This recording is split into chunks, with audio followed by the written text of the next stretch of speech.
Introdução, leitura automática e o Espiritismo, a internet e a maior liberdade na divulgação da doutrina espírita. É um fato que muitos presidentes de emissoras de rádio ou televisão impõem sérias restrições à divulgação do espiritismo na empresa que dirigem, apesar da grande audiência dos programas genuinamente espíritas, temem perder o investimento e a audiência de muitos adeptos das religiões e fecham o espaço midiático aos espíritas. O progresso das novas tecnologias de informação oferecem um novo meio para a divulgação da doutrina espírita, a internet, apesar da insatisfação de pessoas que tentam impor à humanidade o nada como uma solução consoladora e progressista. É uma prova mais de que quando um princípio é verdadeiro, todo o esforço em ocultar uma lei natural é inútil, e que cedo ou tarde aquilo que tanto foi combatido acaba derrubando por terra os preconceitos e os interesses mesquinhos. Por que a leitura automática de obras espíritas? Aqui apresentamos a leitura automática de uma obra espírita com o intuito de contribuir para o esclarecimento e a pesquisa daqueles que desejam pesquisar sobre as 3 perguntas mais importantes para o homem. 1. De onde eu vim? 2. O que sou? 3. O que serei após o fenômeno morte? Esta leitura automática tem como intuito também servir de material de pesquisa para aqueles que, espiando e provando, sentem a cada momento a visão no mundo material diminuir, mas através do espiritismo se esclarecerão que o estado atual é passageiro e terá um fim cedo ou mais tarde de acordo com a forma que vivem a vida, que não se acaba. A leitura automática, suas qualidades e deficiências. A leitura automática permite escutar longos textos, contribuindo para a compreensão do conteúdo, uma formatação especial do texto para se adequar às características da informática. Mesmo assim, os programas de computador têm limites que não permitem a pronúncia adequada de certas palavras, além de aportuguesar palavras estrangeiras que permanecem com a pronúncia estrangeira já consagrada no cotidiano do brasileiro. Neste trabalho, esta dificuldade pode ser superada adquirindo o livro Obras Póstumas de Allan Kardec, baixando no site deste instituto, www.icmeb.com, e até mesmo contando com a ajuda de pessoas esclarecidas que, com o intuito de esclarecer, podem ajudar no entendimento do verdadeiro sentido da obra, além do uso constante de leituras deste tipo, dar condição de deduzir os termos que as limitações da tecnologia atual não podem superar. Os membros do ICMB desejam a todos um bom aproveitamento da obra que lhes é oferecida. Membros do ICMB. Aristocracia. Aristocracia vem do grego aristos, o melhor, e kratos, poder. Aristocracia, pois, em sua acepção literal, significa poder dos melhores. Há-se de convir em que o sentido primitivo tem sido por vezes singularmente deturpado, mas vejamos que influência o espiritismo pode exercer na sua aplicação. Para esse efeito, tomemos as coisas no ponto de partida e acompanhemo-las através das idades, a fim de deduzirmos daí o que acontecerá mais tarde. Em nenhum tempo, nem no seio de nenhum povo, os homens, em sociedade, hão podido prescindir de chefes. Com estes deparamos nas tribos mais selvagens. Decorre isto de que, em razão da diversidade das aptidões e dos caracteres inerentes à espécie humana, há por toda parte homens incapazes, que precisam ser dirigidos, homens fracos que reclamam proteção, paixões que exigem repressão. Daí a necessidade imperiosa de uma autoridade. É sabido que, nas sociedades primitivas, essa autoridade foi conferida aos chefes de família, aos antigos, aos anciãos, numa palavra, aos patriarcas. Essa primeira de todas as aristocracias. Tornando-se numerosas as sociedades, a autoridade patriarcal veio a ficar impotente em certas circunstâncias. As querelas entre populações vizinhas deram lugar a combates, fez-se mister, para dirigi-las, não mais os velhos, porém homens fortes, vigorosos e inteligentes, daí os chefes militares. Vitoriosos, estes chefes foram investidos da autoridade, esperando os seus comandados que com a valentia deles estariam garantidos contra os ataques dos inimigos. Muitos, abusando da posição a que tinham sido elevados, se apossavam dela por si mesmos. Depois, os vencedores passaram a impor-se aos vencidos, ou os reduziram à escravidão. Daí a autoridade da força bruta, que foi a segunda aristocracia.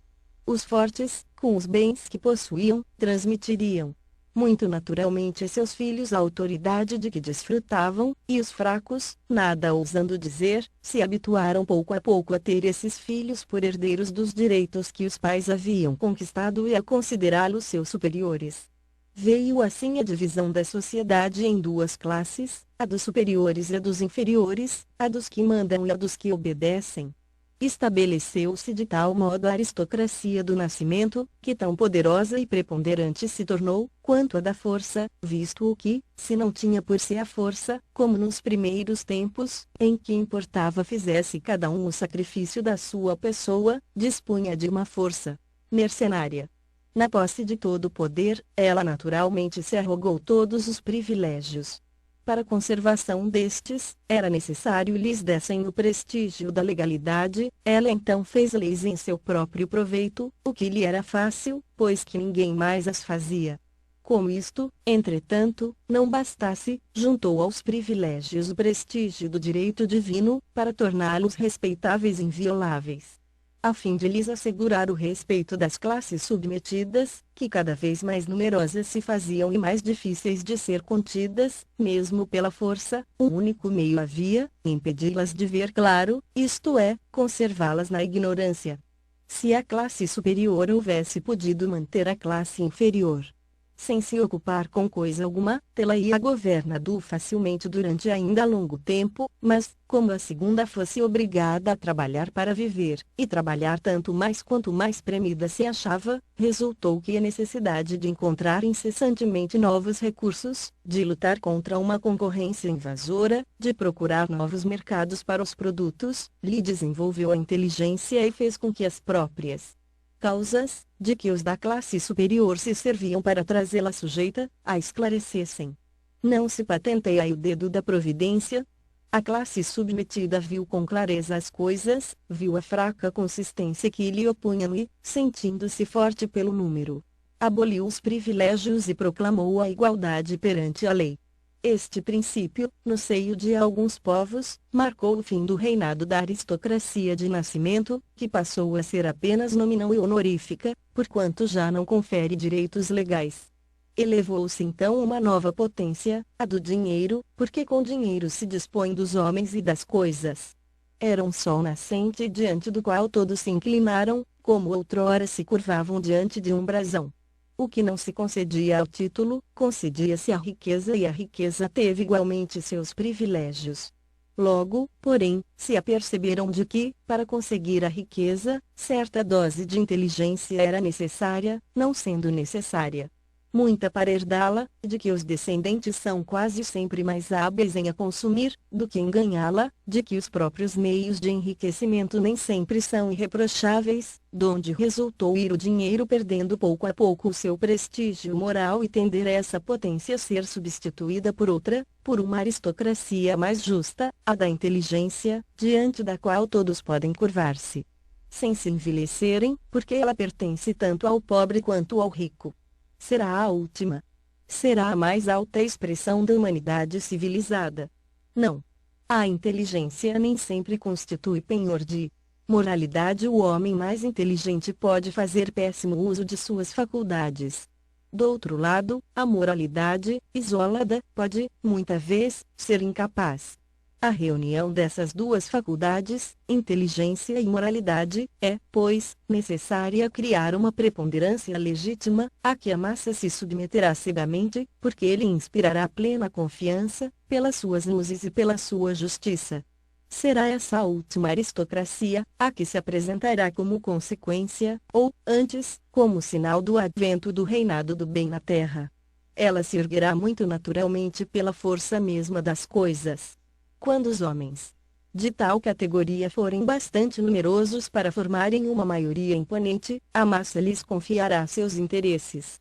Como vimos, todas as aristocracias tiveram sua razão de ser, nasceram do estado da humanidade, assim há de acontecer com o que se tornará uma necessidade.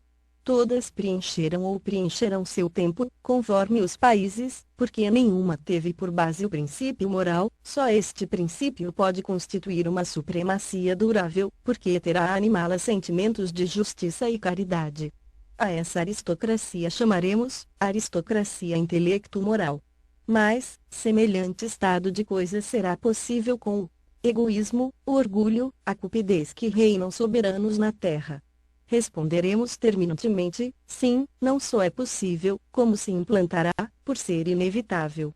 Já hoje a inteligência domina, é soberana, ninguém o pode contestar. É tão verdade isto, que já se vê o homem do povo chegar aos cargos de primeira ordem. Essa aristocracia não será mais justa, mais lógica, mais racional, do que a da força bruta, do nascimento, ou do dinheiro. Porque, então, seria impossível que se lhe juntasse a moralidade. Porque, dizem os pessimistas, o mal domina sobre a terra. Quem ousará dizer que o bem nunca o sobrepujará? Os costumes e, por conseguinte, as instituições sociais, não valem 100 vezes mais hoje do que na Idade Média. Cada século não se assinala por um progresso. Porque, então, a humanidade pararia, quando ainda tem tanto o que fazer.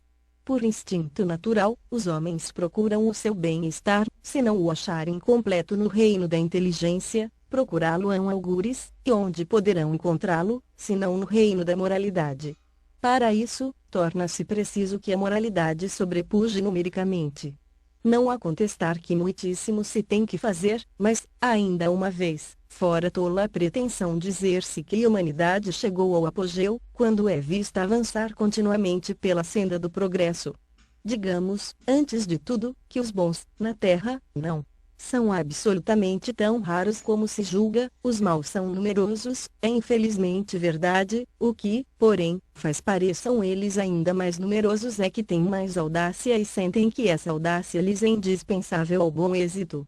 De tal modo, entretanto, compreendem a preponderância do bem, que, não podendo praticá-lo, com ele se mascaram. Os bons, ao contrário, não fazem alarde das suas boas qualidades, não se põem em evidência, donde o parecerem tão pouco numerosos. Pesquisai, no entanto, os atos íntimos praticados sem ostentação e, em todas as camadas sociais, deparareis com criaturas de natureza boa e leal em número bastante a vos tranquilizar o coração, de maneira a não desesperardes da humanidade. Depois, cumpre também dizê-lo, entre os maus, muitos há que apenas o são por arrastamento e que se tornariam bons, desde que submetidos a uma influência boa. Admitamos que, em 100 indivíduos, haja 25 bons e 75 maus, destes últimos, 50 se contam que o são por fraqueza e que seriam bons, se observassem bons exemplos e, sobretudo, se tivessem sido bem encaminhados desde a infância. Dos 25 maus, nem todos serão incorrigíveis. No estado atual das coisas, os maus estão em maioria, e ditam a lei aos bons. Suponhamos que uma circunstância qualquer opere a conversão de 50% deles, os bons ficarão em maioria e a seu turno ditarão a lei. Dos outros, francamente maus, muitos sofrerão a influência daqueles, restando apenas alguns incorrigíveis sem preponderância. Tomemos um exemplo, para ilustrar o que acabamos de dizer. Há povos no seio dos quais o assassínio e o roubo são a normalidade, constituindo exceção o bem. Nos povos mais adiantados e mais bem governados da Europa, o crime é a exceção, aquado pelas leis, ele nenhuma influência exerce sobre a sociedade. O que nesses povos ainda predomina são os vícios de caráter, o orgulho, o egoísmo, a cupidez com seus cortejos. Porque, progredindo esses povos, os vícios não se tornariam a exceção, como são hoje os crimes, ao passo que os povos inferiores galgariam o nosso nível. Negar a possibilidade dessa marcha ascendente fora negar o progresso. Certamente, chegar a tal estado de coisas não pode ser obra de um dia, mas, se há uma causa capaz de apressar-lhe o advento, essa causa é, sem nenhuma dúvida, o Espiritismo. Fator, por excelência, da fraternidade humana, por mostrar que as provas da vida atual são a consequência lógica e racional dos atos praticados nas existências anteriores, por fazer de cada homem o artífice voluntário da sua própria felicidade, a vulgarização universal do Espiritismo dará em resultado, necessariamente, uma elevação sensível do nível moral da atualidade. apenas elaborados e coordenados. Já os princípios gerais da nossa filosofia hão congregado, em imponente comunhão de ideias, milhões de adeptos espalhados por toda a Terra. Os progressos realizados pela sua influência, as transformações individuais e locais que eles têm provocado em menos de 15 anos, permitem apreciemos as modificações imensas e radicais que operarão no futuro. Mas, se, graças ao desenvolvimento e aceitação geral dos ensinos dos espíritos, o nível moral da humanidade tende constantemente a elevar-se, singularmente se iludiria quem supusesse que a moralidade preponderará sobre a inteligência. O Espiritismo, com efeito, não quer que o aceitem cegamente, reclama a discussão e a luz. Em vez da fé cega, que aniquila a liberdade de pensar, diz ele, não há fé inabalável, senão a que possa encarar face a face a razão, em todas as épocas da humanidade.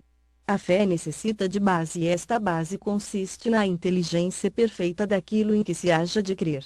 Para crer, não basta ver, é, sobretudo, preciso compreender o Evangelho segundo o Espiritismo. Com bom direito, pois, podemos considerar o Espiritismo como um dos mais fortes precursores da aristocracia do futuro, isto é, da aristocracia intelecto-moral. Kardec, Allan. Obras póstumas, Rio de Janeiro, Feb. Aristocracias.